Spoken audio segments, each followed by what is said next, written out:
And we are back here on 99 Pod, and it's time to move on to topic number 2 in the world of pop culture. Now, unfortunately, there was another death in hip hop, and Mm, we grown accustomed to this, especially in today's era. mm. And it happened with Takeoff. He was a group part of the Migos, and we want to talk about this particular topic right here. Was Takeoff's death another prime example of hip hop culture? And I think the way how this question is worded, I do have a few thoughts on this because Zay, you sent me the video where Shakur Stevenson was standing right next to Takeoff or inches away from Takeoff before that horrific event transpired. Why is it that Shakur Stevenson could be right there at the scene? Why is it that Errol Spence could hang out with the guys that killed MO3? Right? Why is it that Mike Tyson and Tupac could be closely affiliated and Tupac died on the night of the Mike Tyson fight, but nothing happens to the athletes? Right? Why is that? And I said to myself, the reason why is because those athletes have people in their corner telling them, stay out of trouble, right? Because you're going to lose the bag. They have coaches in their ear telling them what to do.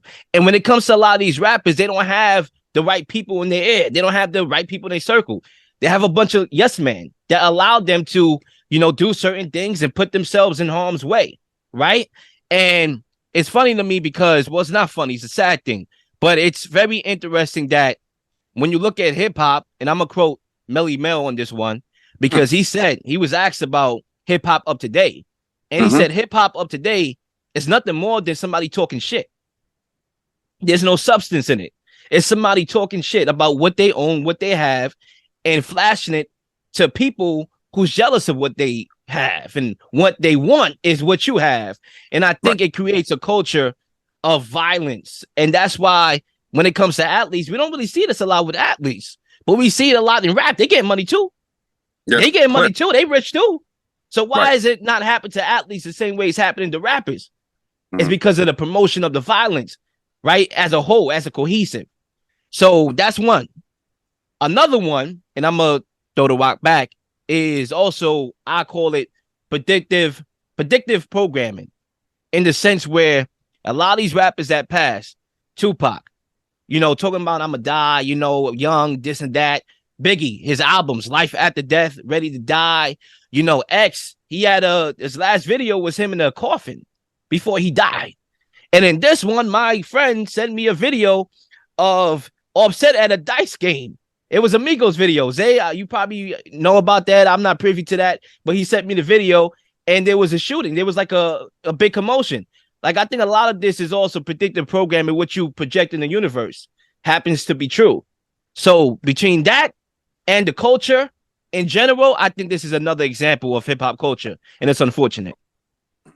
Real quick, the hip hop culture for years, I've been saying it's just like guys, they make their money, and they put themselves back in the same environments that they're trying to escape. And I just don't understand it. We understand that you make a particular song, you make a particular track because it sells. And that doesn't mean you have to keep going back to the same location. You're not a method actor. You're not trying to win a role or something. Get away from get yourself, get your family, get your friends out of those situations. You don't have to go back. And it goes back to all these artists. Drake going to the projects to hang out. P&B Rock, Little Uzi Vert keep coming back to New York to chill in Harlem and then just to be outside, just to do things outside. Like, bro, like you got this money, all this money to go to explore the beauties of the world. You want to come back to New York to hang out in Grayson Projects, to go hang out Canarsie, to go hang out. Like, what are you doing? Like, this is not a fun adventures that happen here. People just like danger.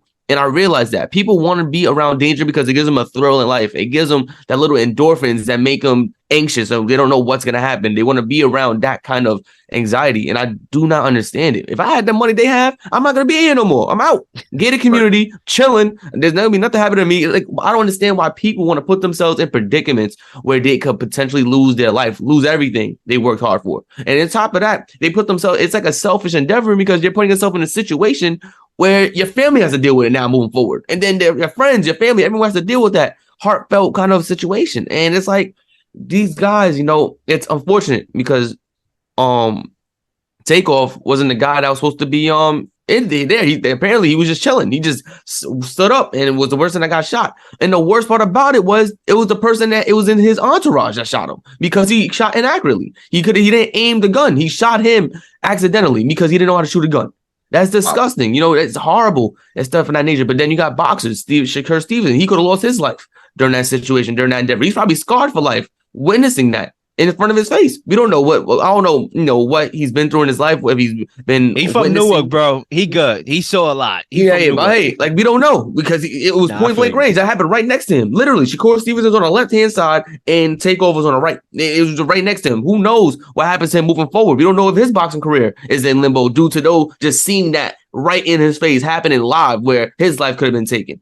So it's a lot of different things. A lot of athletes, a lot of music stars and guys who have money, like making money and just progress, making more and get out of these hoods, get out of it. This is not for a game, for fun. It is a poverty place. People are trying to take your life, literally trying to have what you have. And you want to go back to these situations and go back to these places just to hang out and have fun like you used to. Like, you got to cut that out, man. You gotta move that to a better place, a better community where things don't happen in this nature. And I'm just sorry to, the family of Takeoff and, the Migos and everybody. I know they're all family, and it's just unfortunate that they had to, bury him at such a young age. Oof. Y'all both said a lot, man. I'll try to give y'all some perspective. Hip hop is supposed to be reporters from the hood. Back in the day, they wouldn't report from the hood. The news wouldn't report the hood. What's really going on in the hood? Hip hop was telling the stories from the hood. That's what it really was about. I'm gonna go back on y'all a little bit. I'm a little older than y'all. 1987, Scott LaRock. He got murdered in the projects. 1987, KRS-One, Boogie Down Productions, and he was breaking up a fight with someone having beef with D Nice. I don't know if y'all know these characters, right? He was like one of the first major hip hop stars to get murdered. It was big time in 1987. And at that time, I don't think he could have left the hood. I don't think they was rich enough to leave the hood, right? But as rappers or rap game evolved, they started to make money where they could leave the hood. But I don't think they knew how to leave the hood. So if you spin it off to the Biggie and the Pac era, you know what I mean? Maybe they didn't know how to leave the hood alone. Like you're saying, like, yo, how you leave the hood alone? Most of these authentic rap albums, classic rap albums, is tales from the hood. Once you leave the hood, you don't really have tales from the hood anymore. So I think some of them actually go back to the hood just to feel the environment, almost like getting information and good product. Like, yo, I'm about to make a song about me chilling over here and hanging out over here. Part of the hip hop culture is street cred. You know what I mean? Street cred is a huge thing. Oh, you ain't like that. You ain't doing that like that. This dude ain't like that. I'm about that life. You know what I mean? Part of it is that street cred. Now, some people say that's entertainment, and some people say I live that life. You know what I mean? So all of that is all wrapped up in hip hop culture. No, I hate to see these young dudes. How old was this guy? 28? Oh, he was like 28, 29 years old? Yeah. In his 20s, gifted, talented, have so much more to give, to be dying out here on these streets. Yes, they have more than enough money to leave the hood. Yes, Cuzzo, you're right. The NBA or the athletes got people that's advising them. This is a brand of millionaires that's coming directly from the hood, directly self-made millionaires. And they don't have those advisors. You know what I mean? And it's built right from the hood, because anybody would tell you authentic hip hop culture, you gotta be from the hood. You gotta be right in the middle of it almost to give us the stories, to be the reporter of what's going on in your particular hood. Really quick before I send it back to y'all. When I grew up in the hip hop culture, I did not know what was going on in LA until NWA came out. I didn't know nothing about Compton until NWA came out. They gave us a tale from the hood, like, yo, that's what's going on in Compton? Y'all can walk around with guns? Wow, didn't know that. And I was young. I was like 14, 15 years old. You can literally go to a corner store and buy a gun? That's a tale from the hood that I would have never known if it was for NWA. So to spin it back, unfortunately, it's part of the culture. It's been going on since rap birth until right now. I think for me, the one experience I had with Migos was when back up in college, a couple of my friends and I, we went up to Syracuse to see them perform at the Syracuse Fair, I think it's called, or whatever. And they threw a water bottle into the crowd, and actually some of that water hit me. That's the only experience I know. You know what I'm saying? I remember I was tight at that time too. I'm like, yo, what's going on here? But I would say this to respond. Nah, for real. I just wanted to throw that out there, right? Just random little thing. But I think to respond to the Cuzzo and Zay, you know, yes, I do agree that rap was meant to report about the things going on in the communities, but I think the way how it shifted is actually glorifying some of those things that go on in the communities. It was talking against it. It was like, yo, this is why we want change. But now it's glorifying. It went from talking about it in a way where it's like, what are the solutions? This is what's going on. Everybody be privy to what's going on in the local communities, right? And now it's like glorifying, because it's like a lot of these rappers, I don't want to call rapping acting because it's two different things, but some of these guys are actors. And the reason why I say so, you look at people like Cardi B, Megan Thee Stallion, Beyonce, Rihanna, they all promote this theory where it's like, okay, you don't need a man, you don't need, screw these N-words, right? But they all married. You look at them, they're all in relationships.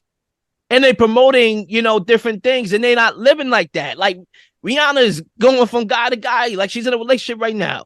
Beyonce is married, been married to Jay-Z, right? It's like, I don't know what it is. And I think the messages that they are getting paid to promote, because, that's what I think all in all, it's like, yo, this is what the people want. I don't even think this is what we wanted. This is what they wanted us to want. And we wanted it now. Right? Now that we got accustomed to it, the new generation, that's all we know. So we want it now. So now they push them in the point where it's like, I give the kids what they want to hear. And it's doing more damage, not only to the communities, but to rappers. You look around a lot of these rappers right now, and they're scared. And I'm saying to myself, why? You're not in the hood. You know how many obstacles it is just to get off my block? And you rich? And you scared? Like, how is that? Listen, man, I think the rap is a hazardous occupation. It just is. So unfortunately, I think Zay touched on it. Like, they want what you have. So maybe you shouldn't go back to the hood. But really quick, before I pass it back to Zay, I'm going to touch on something that you just touched on when you said it went from giving us a message to glorifying what's in the hood. It's so crazy because, unfortunately, I was in that era when it was transferring from that to what it is now. And you can go right back to the Tupac Biggie era. Go look at their albums. You'll hear a song where they're glorifying the hood, and then you'll hear a song where they give you a sad story. You'll hear both on the same album. And I think, like you said, the hierarchy was like, let's leave that message part out, and let's just take this part and push that. Is there any last words? I'll say this, right? And I think it's just imperative that these guys that are making a lot of money in the hip hop culture and the hip hop realm, it's not hip hop culture is not only music. Hip hop culture has been all around NFL, NBA, even MLB now. So it's like, it's a lot of different things, a lot of different sports that cater to the hip hop culture. They have to get out of the mentality that they owe their neighborhood something. Oh, I have to give back to my neighborhood, because a community is people. Community is not the block you lived on. It's not the particular buildings you lived in. It's the people that you were around when you grew up, and the people that you could help give back so that they could give back to people, and so on and so forth. That's what a community does. People mistaking community for the blocks they used to live on. Yeah, I used to live on 143rd. I got to give back to the hood. You don't have to do that, because the same people that you grew up with, that was helping you, that was grooming you to help you and get to the person you are today, are not those same people that are living in now. Sometimes they're the way worse people. There's grittier people that are like, take advantage of an opportunity, and they see you open and vulnerable. They will take your life because they don't want you to have what they don't have. They want what you have, and we can't get it. So we're going to take it from you because we can't get it from you. We can't get what you have. You have to stop putting yourself in predicaments. I remember a couple years ago, I saw Taj Gibson in Fort Greene. He from Fort Greene. He does a tournament every year in the Fort Ingersoll projects. And I saw him, and I'm like, this man is making $10 million a year. What are you doing in the projects? Get out. Now, Taj Gibson, he's not a guy who's like small. He's 7 foot. You can see the man walking down the block. You know he's doing something. Same situation. I saw Karis LeVert. He used to live in a condominium right around the corner from the projects. But people you are a noticeable figure. Get away from these situations. You can't be in these particular spots. It doesn't make sense. So I say all that to say you gotta put yourself in positions to make sure that you're safe, that your family's safe, and you are secure. You cannot be in situations where things can happen to you. You can't put yourself in those particular spots. I think the last take that you said is actually butting heads with my opening lap. When I said, why is it that nothing happened to athletes? There's a reason why nothing happened to Taj Gibson that day. There's a reason why nothing happened to Karis LeVert that day. Because they're not promoting messages of violence. They just hooping. So they can walk in the hood. Right. Now I see your point. You're singing about rowdy stuff, then rowdy things might come to you. You know what I mean? It's an energy that you put out in the universe. It always comes back. Point. Life is a mirror, and I always said this. Life is a mirror. What you put in is what you get back. Absolutely. And what's get reflected on you. Ladies and gentlemen, we'll be back after the break. Keep it locked.